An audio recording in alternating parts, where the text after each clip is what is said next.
Hello friends, स्वागत है आपका चिराग क्लासेज के ऑनलाइन यूट्यूब चैनल के ऊपर। तो फ्रेंड्स, कैसे हो आप लोग? आई होप आप सब बढ़िया होंगे और अपना एसएससी जीडी भर्ती 2024 की यहाँ पर तैयारी में लगे होंगे। तो फ्रेंड्स, आज के इस वीडियो के अंदर हम बात करने वाले हैं कि जो आपकी एसएससी जीडी भर्ती 2024 के अंदर है, जितने भी आपके सर्टिफिकेट मांगे जाते हैं, जैसे जाति प्रमाण पत्र, आय प्रमाण पत्र, आपका आवासीय प्रमाण पत्र यानी मूल निवास या डोमिसाइल सर्टिफिकेट भी इसको बोल सकते हैं, इन जितने भी प्रमाण पत्र है, इनकी वैधता कितनी होती है और जो नया नियम है वो क्या होता है, सारी चीजें आपको इस वीडियो के अंदर मैं बताने वाला हूं कि आपका किस प्रकार का जाति प्रमाण पत्र होना चाहिए, किस प्रकार का आय प्रमाण पत्र होना चाहिए, किस प्रकार का मूल निवास प्रमाण पत्र होना चाहिए।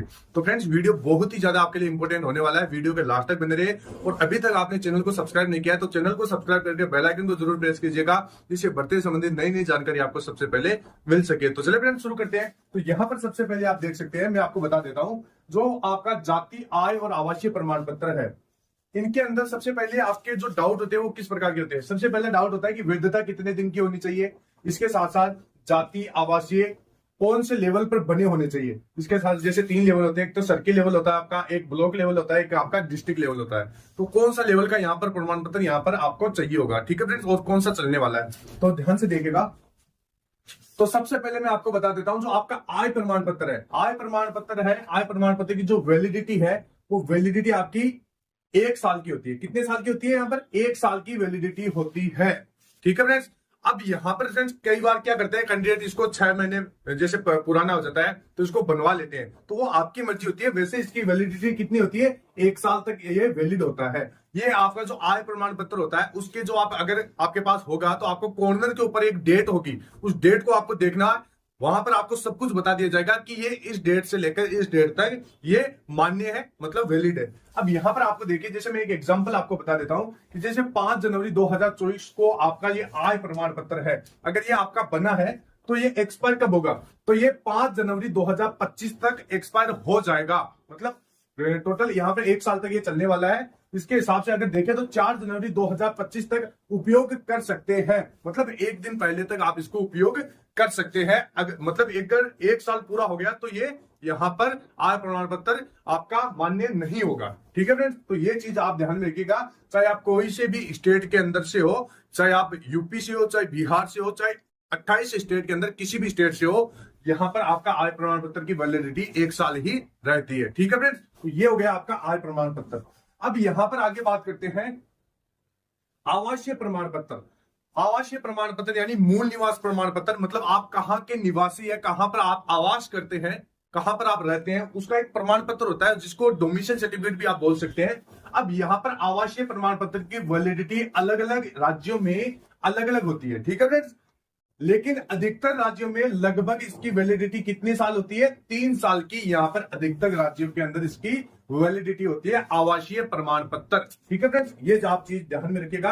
अब यहाँ पर फ्रेंड्स मैं आपको एक चीज बता देता हूं कि जो आवासीय प्रमाण पत्र तो हो गया, उसकी कितनी होती है? यहाँ पर 3 साल होती है। अब यहाँ पर जाति प्रमाण पत्र है, तो जाति प्रमाण पत्र की वैलिडिटी अधिकतर राज्यों में 3 साल की होती है, ठीक है फ्रेंड्स।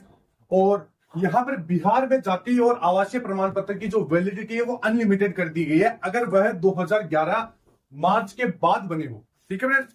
बिहार राज्य को छोड़कर जितने भी आपकी स्टेट है उनमें यहां पर इसकी वैलिडिटी 3 साल है। अगर आप बिहार से है तो 2011 में मार्च के बाद में बने हैं तो आपकी इसकी अनलिमिटेड वैलिडिटी हो जाएगी, ठीक है फ्रेंड्स। ये चीज आपको ध्यान में रखना है।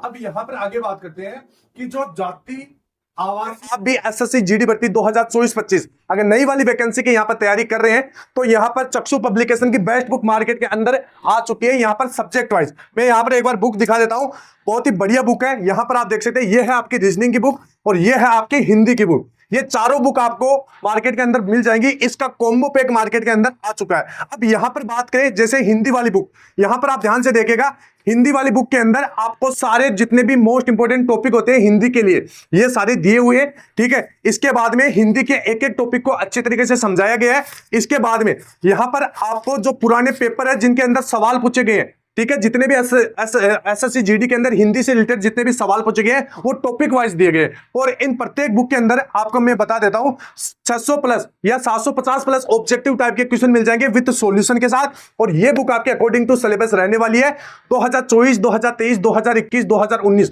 सभी आपके परीक्षा में पूछे गए जितने भी सवाल है वो इसके अंदर मिल जाएंगे। ठीक है, इसी प्रकार ये बुक आपकी रीजनिंग की बुक, इसके अंदर भी आपके रीजनिंग के जितने भी मोस्ट इंपोर्टेंट टॉपिक होते हैं उनको दिया गया है, एक एक टॉपिक को बारीकी से समझाया गया है और बाद में आपको यहाँ पर जो प्रैक्टिस के लिए यहाँ पर क्वेश्चन मिल जाएंगे।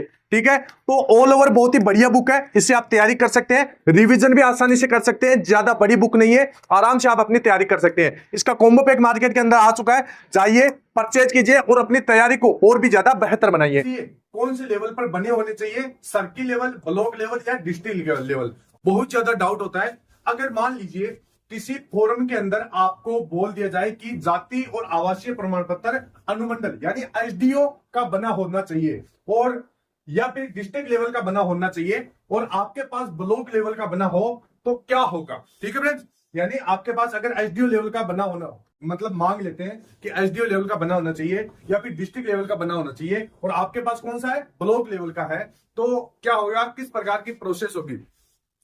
तो फ्रेंड्स मैं आपको बता देता हूं, अगर ब्लॉक लेवल का आपके पास है तो आपको क्या बनना होगा कि आपको अगर अनुमंडल स्तर का बनाना है तो एसडीओ ऑफिस जाना होगा और वहां से आपको पहले से तो सेल्फ अटेस्टेड खुद से करवाना पड़ेगा और वहां से जाके अधिकारी की सील और साइन आपको लगाना पड़ेगा, मतलब यहां से आपको साइन करवाने पड़ेगा एसडीओ ऑफिस से, तब जाके आपका ये मान्य हो जाएगा। इसके बाद में अगर यहाँ पर डिस्ट्रिक्ट लेवल से बनाना है तो यहाँ पर डीएम ऑफिस जाना है आपको और वहां से आपको इसको वेरीफाई करवा के आना है। ठीक है फ्रेंड्स, तो ये आपका मान्य हो जाएगा। अगर यहाँ पर क्या होता है, कई बार आपका सीधा सीधा मांग लेते हैं कि भाई डिस्ट्रिक्ट लेवल का होना चाहिए और इसके अलावा आपको मतलब कहीं से प्रमाणित किया हुआ नहीं होना चाहिए। इसके बाद जैसे एसडीओ लेवल का होना चाहिए, तो यहाँ पर क्या करना है आपको, जैसे आप कोई भी वैकेंसी हो, जैसे जीडी की नहीं, मैं किसी भी वैकेंसी की बात कर रहा हूं, मतलब कोई भी वैकेंसी हो तो उसके अंदर आपको सीधा सीधा यहाँ पर डिस्ट्रिक्ट लेवल का आपको बना लेना है। ठीक है फ्रेंड्स, यहाँ पर आपको क्या करना है, साइबर कैफे वाले के पास जाना है, वहां से वो आराम से आपको सारी प्रोसेस बता देगा कि किस प्रकार आपको बनाना है, तो वहां से आपको सीधा सीधा बना लेना है। लेकिन ये कब होता है,